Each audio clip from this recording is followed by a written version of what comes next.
Isa ang turismo sa nakikita ngayong pambawi ng Pilipinas sa pagbagal ng ekonomiya, lalo na't host ng 2026 ASEAN ang bansa.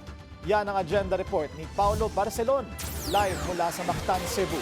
Paulo, ano na ang latest sa ASEAN Tourism Forum at paano magiging solusyon ang turismo sa mahinang ekonomiya? Willard, kung ang economic managers ang tatanungin, ay maaring makita yung pag-improve ng visitor experiences ng mga dayuhan bilang isa sa mga hakbang para mahatak pataas ang economic numbers ng Pilipinas. Ayon kay DepEd Secretary Arsenio Balisacan, kakailanganing magtulungan ng public at private sectors para masigurong na-i-improve ang tourism offerings ng bansa ngayong chair ang Pilipinas ng ASEAN. Bagay na siya ring makakatulong na maibalik sa pre-pandemic levels ang tourist arrival numbers sa Pilipinas. We have been, especially as we are chairing the ASEAN meetings this year, we are priming our tourism sector, ensuring that we are able to fix the problems and the issues and the challenges that confront the sector, particularly travel experiences, tourist experiences in the country. Dagdag di Balisacan, pinatibilis na rin ang interagency coordination sa travel facilitation, digitalization ng visitor services at kahandaan ng tourist destinations ng bansa. Ngayong Day 2 naman ng ASEAN Tourism Forum, Willard, ibinida ng Timor-Leste ang kanilang ecotourism model na nakasentro sa tinatawag na Blue Economic Policy o ang pagsisigurong nagagamit ang kanilang marine biodiversity para sa kanilang ekonomiya nang hindi nasisira ang kapaligiran. Ayon kay Timor-Leste Deputy Minister for Tourism Antonio Da Silva, target ng pinakabagong miyembro ng ASEAN na makaakit ng hindi bababa sa 100,000 tourists kada taon. Yan ay sa pamamagitan ng upgrade sa kanilang airport, road infrastructure at connectivity sa pamamagitan ng direct flights mula kabisera ng Timor-Leste, ang Dili.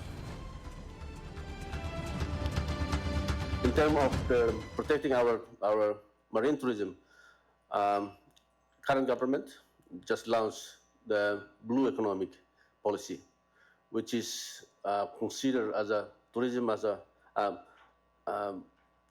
ocean is as part of our main resources for livelihood of the Timorese itself. Also, as part of that, one of the tourism product that we can develop.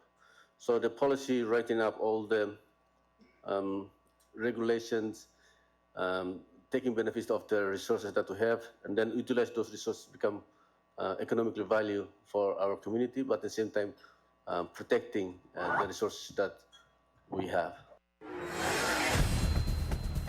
Dagdag ni Da Silva, mariing binabantayan ng Timor-Leste ang carrying capacity ng isla nito upang hindi ito matulad dun sa nangyari sa Boracay Island kung saan kinakailangang isara ang isla dahil sa matinding polusyon at environmental damage. Patuloy namang ibinida ng Singapore ang mga tourism arrivals nito na umabot na sa 15.5 million mula January to November 2025. That's a 3% increase mula noong 2024.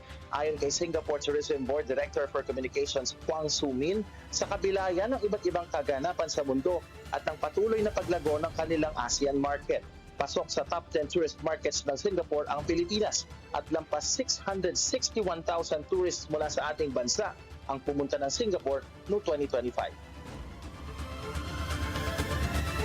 We are looking at a forecast of 17 to 18.5 million. At the same time, I think we all know that in 2025, we are looking at a lot of economic and geopolitical uncertainties. Isinagawa rin kaninang umaga sa Cebu City ang 29th Ministerial Meeting ng National Tourism Organizations ng ASEAN. Ayon kay Tourism Secretary Cristina Frasco, gagawing prioridad ng Pilipinas bilang chairman ng ASEAN 2026 ang sustainable tourism para masigurong may direktang kontribusyon sa ekonomiya ang mga gagawing tourism project at nasisiguro ring napapangalagaan ng maigi ang kapaligiran sa pagtatayo ng mga nasabing proyekto. Kaninang hapon naman, Willard, ay nagsagawa din ng kanilang briefings ang Laos at ang Cambodia at bukas ay gagawin naman sa Cebu City yung closing ceremony ng ATF 2026. Willard. Maraming salamat, Paulo Barcelon, nag-uulat ng live mula sa Mactan, Cebu. Manatiling nakatutok sa Bilyonaryo News Channel, sumubaybay sa aming social media accounts at mag-subscribe sa aming YouTube channel para sa mga eksklusibong balita at storya.